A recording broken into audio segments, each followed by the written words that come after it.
Petals of Blood is a novel written by Ngũgĩ wa Thiong'o and first published in 1977. Set in Kenya just after independence, the story follows four characters: Manira, Abdullah, Wanja, and Karega, whose lives are intertwined due to the Mau Mau rebellion. In order to escape city life, each retreats to the small, pastoral village of Ilmorog. As the novel progresses, the characters deal with the repercussions of the Mau Mau rebellion as well as with a new, rapidly westernizing Kenya. Ngũgĩ wa Thiong'o Kikuyu pronunciation. Owai, born James Ngũgĩ, the 5th of January 1938, is a Kenyan author and academic who writes primarily in Kikuyu and who formerly wrote in English. He has been described as having been considered East Africa's leading novelist. His work includes novels, plays, short stories, and essays, ranging from literary and social criticism to children's literature. He is the founder and editor of the Gikuyu language journal Mutiri. His short story The Upright Revolution, or Why Humans Walk Upright, is translated into 100 languages from around the world. The Mau Mau Rebellion 1952–1960, also known as the Mau Mau Uprising, Mau Mau Revolt or Kenya Emergency, was a war in the British Kenya colony 1920–1963 between the Kenya Land and Freedom Army KLFA, also known as the Mau Mau, and the British authorities. Dominated by the Kikuyu people, Meru people and Embu people, the KLFA also comprised units of Kamba, Sikhs and Maasai peoples who fought against the white European colonist settlers in Kenya, the British Army, and the local Kenya Regiment British colonists, local auxiliary militia, and pro-British Kikuyu people. The capture of rebel leader Field Marshal Dedan Kimathi on the 21st of October 1956 signaled the defeat of the Mau Mau, and essentially ended the British military campaign. However, the rebellion survived until after Kenya's independence from Britain, driven mainly by the Meru units led by Field Marshal Musa Mwereyama and General Baymungi. Baymungi, one of the last Mau Mau generals, was killed shortly after Kenya attained self-rule. The KLFA failed to capture widespread public support. Frank Ferdee, in The Mau Mau War in Perspective, suggests this was due to a British policy of divide and rule. The Mau Mau movement remained internally divided, despite attempts to unify the factions. The British, meanwhile, applied the strategy and tactics they developed in suppressing the Malayan Emergency 1948–60. The Mau Mau uprising created a rift between the European colonial community in Kenya and the metropole, and also resulted in violent divisions within the Kikuyu community. Much of the struggle tore through the African communities themselves, an internecine war waged between rebels and so-called loyalists, Africans who took the side of the government and opposed Mau Mau. Suppressing the Mau Mau uprising in the Kenyan colony cost Britain £55 million and caused at least 11,000 deaths among the Mau Mau and other forces, with some estimates considerably higher. This included 1,090 executions by hanging. The rebellion was marked by war crimes and massacres committed by both sides. The British and international view was that Mau Mau was a savage, violent, and depraved tribal cult, an expression of unrestrained emotion rather than reason. Mau Mau was perverted tribalism that sought to take the Kikuyu people back to the bad old days, before British rule. The official British explanation of the revolt did not include the insights of agrarian and agricultural experts, of economists and historians, or even of Europeans who had spent a long period living amongst the Kikuyu such as Louis Leakey. Not for the first time, the British instead relied on the purported insights of the ethnopsychiatrist. With Mau Mau, it fell to Dr. John Colin Carruthers to perform the desired analysis. This ethnopsychiatric analysis guided British psychological warfare, which painted Mau Mau as an irrational force of evil, dominated by bestial impulses and influenced by world communism, and the later official study of the uprising, the Corfield Report. The novel largely deals with the skepticism of change after Kenya's independence from colonial rule, questioning to what extent free Kenya merely emulates, and subsequently perpetuates, the oppression found during its time as a colony. Other themes include the challenges of capitalism, politics, and the effects of westernization. Education, schools, and the Mau Mau rebellion are also used to unite the characters, who share a common history with one another. Petals of Blood was Ngũgĩ's first novel written whilst not in full-time education, instead written over a 5-year period. Initially begun whilst teaching at Northwestern University in 1970, the writer continued to work on the novel after his return to Kenya, finally finishing the novel in Yalta as a guest of the Soviet Writers' Union. Ngũgĩ was inspired to write the novel as a way of synthesizing the notion of a post-colonial nation, and a willingness to portray the agents of social change present in Kenya's change from its colonial past. Petals of Blood was the last of Ngũgĩ's novels to be written first in English. On 30 December 1977, shortly after the release of his play, I Will Marry When I Want, Ngũgĩ was taken into custody by law enforcement officials and held without charges for questioning. According to Patrick Williams, Ngũgĩ was often criticized by detractors for dragging politics into art. Despite the political tone to his novels, including Petals of Blood, Ngũgĩ had avoided government interference until deciding to write in his native Gikuyu. After the release of Petals of Blood, Ngũgĩ wrote and began work on a Gikuyu language play called Naahika Endinda, I Will Marry When I Want. He was then arrested and detained on the 30th of December 1977, for crimes relating to his literary political background. After this period, all of his novels would be written first in Gikuyu and later translated into English, a move understood to be a conscious decision to focus more strongly on the peasant workers of Kenya as inspiration for his novels. Summary. The book begins by describing the four main characters Manira, Karega, Wanja, and Abdullah just after the revelation that three prominent Kenyans, two businessmen and one educator, have been killed in a fire. The next chapter moves back in the novel's timeline, focusing on Manira's move to Ilmorog to begin work as a teacher. He is initially met with suspicion and poor classroom attendance, as the villagers think he will give up on the village soon, in much the same way previous teachers have done. However, Manira stays and, with the friendship of Abdullah, another immigrant to Ilmorog who owns a small shop and bar, carves out life as a teacher. Soon Wanja arrives, the granddaughter of the town's oldest and most revered lady. She is attractive, experienced barmaid whom Manira begins to fall in love with, despite the fact he is already married. She too is escaping the city and begins to work for Abdullah, quickly reshaping his shop and expanding its bar. Karega arrives in Ilmorog to seek Manira to question him about their old-school Siriana. After a brief relationship with Manira, Wanja once again grows disillusioned and leaves Ilmorog. The year of her departure is not good for the village as the weather is harsh and no rain comes, making for a poor harvest. In an attempt to enact changes, the villagers are inspired by Karega to journey to Nairobi in order to talk to their member of parliament. The journey is very arduous and Joseph, a boy that Abdullah had taken in as his brother and who had worked in his shop, becomes ill. When they arrive in Nairobi, the villagers seek help from every quarter. They are turned away by a reverend who thinks they are merely beggars, despite their pleas of help for the sick child. Trying at another house, some of the villagers are rounded up and forced into the building where they are questioned by Kimiria, a ruthless businessman who reveals that he and their MP are in league with one another. He blackmails Wanja and subsequently rapes her. Upon arriving in Nairobi and speaking to their MP, the villagers realize that nothing will change, as he is little more than a demagogue. However, they do meet a lawyer who wishes to help them and others in the same predicament and through a court case highlights Ilmorog's plight. This draws attention from national press and donations and charities pour into Ilmorog.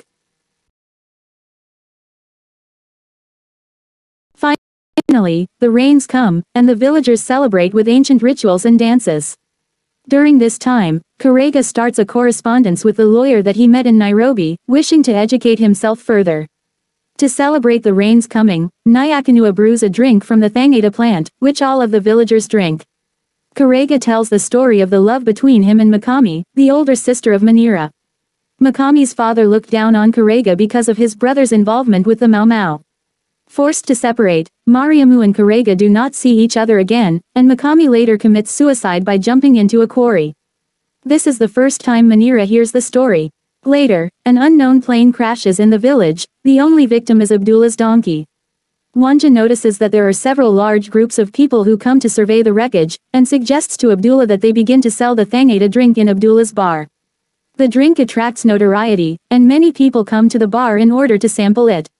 Out of fury for Karega's connection to his family and jealousy of his relationship with Wanja, Manira schemes to have Karega fired from his teaching post with the school. Karega then leaves Ilmorog.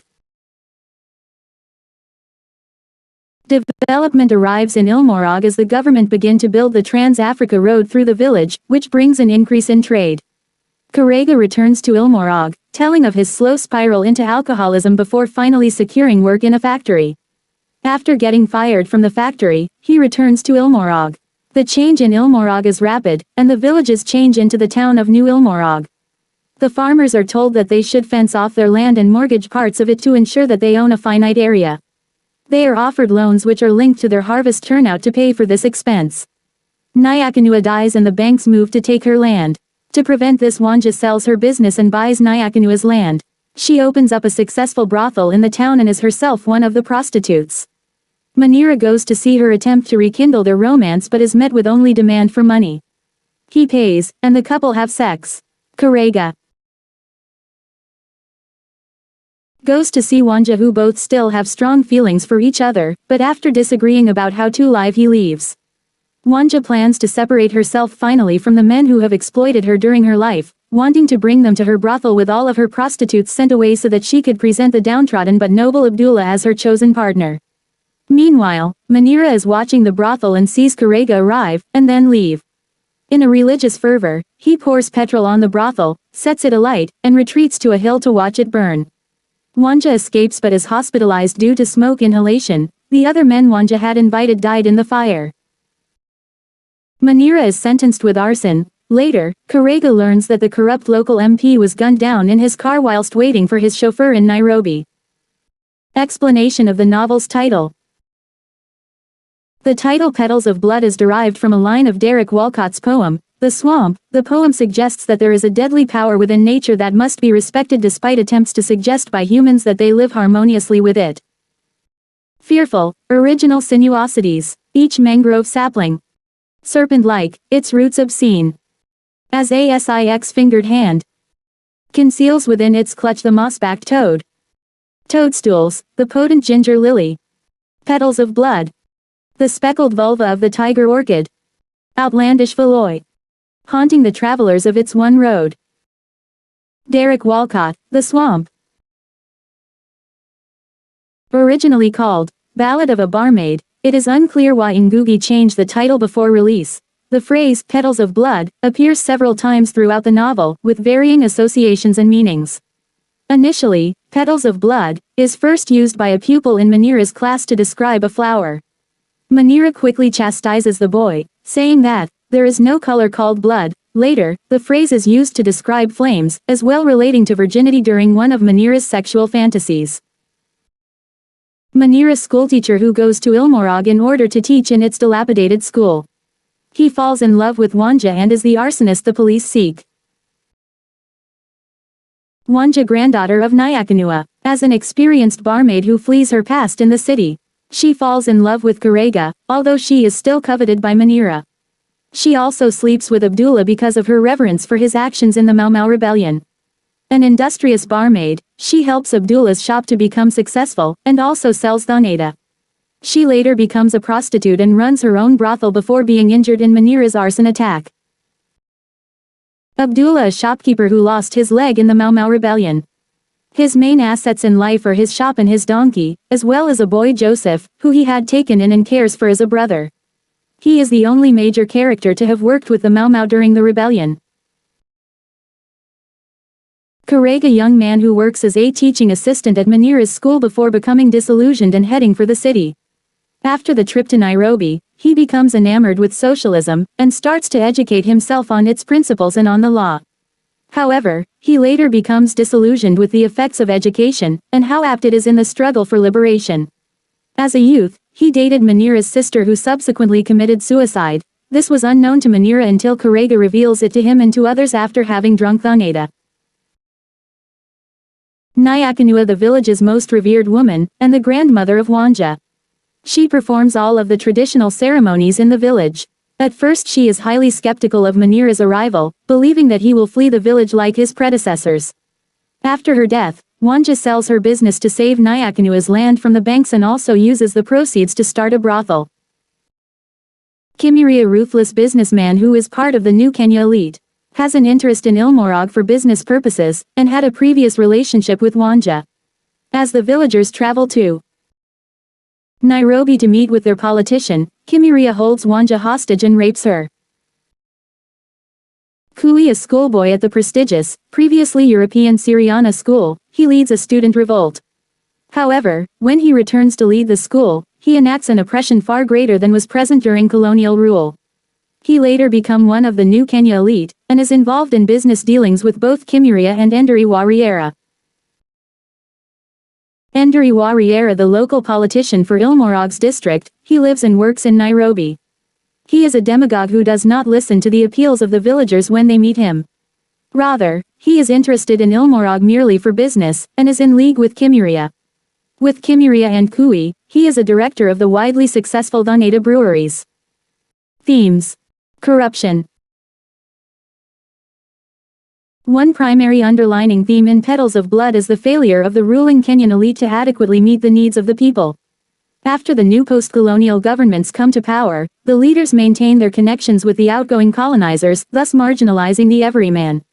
In the novel, the elite are portrayed as both government officials and businessmen who violate the villagers of Ilmorog in both passive and aggressive ways.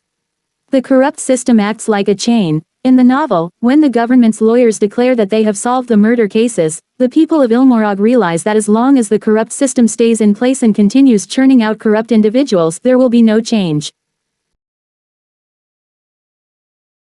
Ngũgĩ makes the dichotomy between the villagers, the honest working class, and the elite corruption most visible in the speech that Nyakanua gives before the villagers, which motivates them to make the trip to Nairobi. She says, "I think we should go. It is our turn to make things happen. There was a time when things happened the way we in Ilmorog wanted them to happen. We had power over the movement of our limbs. We made up our own words and sang them and we danced to them. But there came a time when this power was taken from us. We must surround the city and demand back our share." pp. 115-116. However, along their way, they are unjustly detained by Kimiria the businessman, who reveals that he is colluding with the MP, and who afterwards rapes Wanja. Capitalism. Capitalism is decried in Petals of Blood, with the new Kenyan elite portrayed as controlled by the faceless system of capitalism.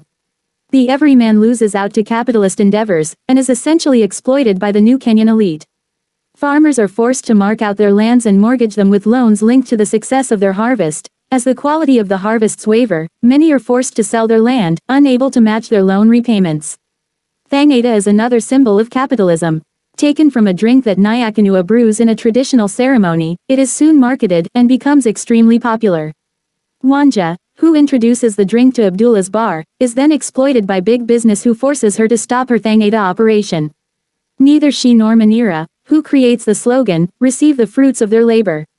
Originally a drink used to help people relax and escape their current problems, it becomes a drink of strife. Cities are portrayed as places where capitalism flourishes and are contrasted strongly with the village of Ilmorog. In its pursuit for the modern, Kenya adopts capitalism at the expense of tradition as the city begins to encroach upon and finally swallow the traditional and the rural. As time progresses, Ilmorog changes vastly, as do its inhabitants. With its modernization, influenced greatly by capitalism and the chance to increase trade, Manira reflects on these changes and how they link with capitalism, saying that, "It was new Kenya. It was new Ilmorog. Nothing was free. Land." Agriculture is an important theme in Petals of Blood, most notably in the town of Ilmorog, an isolated, pastoral community. After modernization, the farmers' lands are fenced off and ultimately seized when they cannot repay their loans.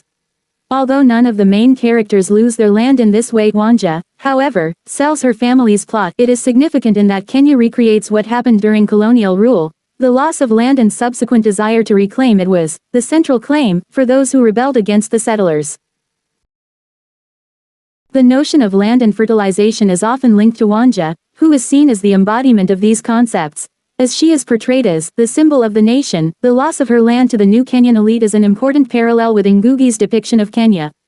Land is also linked to Kenya itself, with Ngũgĩ suggesting that anyone who sells their land is a traitor. Education. Education is often depicted cynically in Petals of Blood. Manira is a teacher, but lacks strong abilities to guide his pupils, instead preferring to stand back and not to assert any of his own beliefs. He rejects the claims of others that the children should be taught more about being African, instead preferring that they be taught politics and things which are, fact. Two of the three, betrayers of the people, those who are ultimately murdered, are also educators. They are untrustworthy and depict the education system as a problematic institution in independent Kenya. Although there is a brief suggestion that education does provide hope, as Joseph succeeds academically at Syriana, the education system as a whole which is criticized. The notion of education as self-liberating is critiqued, as Joseph's success is still within the Syriana school, previously a bastion of European education. In a more political sense, Karege's self-education causes him to doubt his initial belief that education was a tool to gain liberation, originally taken in by the lawyer's socialist rhetoric. Karege's dealings with education ultimately leave him disillusioned. Petals of Blood relies heavily on flashbacks, using the points of view of the four major characters to piece together previous events. As each character is questioned by the police, the novel takes on certain characteristics of the detective novel, with a police officer trying to ascertain details of their pasts in order to find the murderer of Kui, Kimiria, and Mizago. The flashbacks also encompass several different timeframes. The present-day action takes place over the course of 10 days, the past events take place as over 12 years. Ngũgĩ also discusses Kenya's past, going as far back as 1896, when Kenya was transformed into a colony. The narrative voice shifts between Manira and the other characters describing the events of their lives, and an omniscient narrator.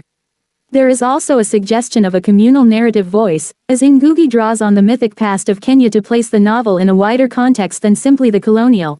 This communal voice is at work through the various Gikuyu songs with which Ngũgĩ intersperses the novel. There is a great reliance placed on such songs, which help tell, through the oral tradition of linking of proverbs and fables, the history of Ilmorog and Kenya before colonial intervention. Petals of Blood caused a stronger critical reaction than Ngũgĩ's previous novels. The use of the past and historical memory is far more widespread in the novel due largely to the use of flashbacks, and questions relating to the past, from the central concerns of the novel.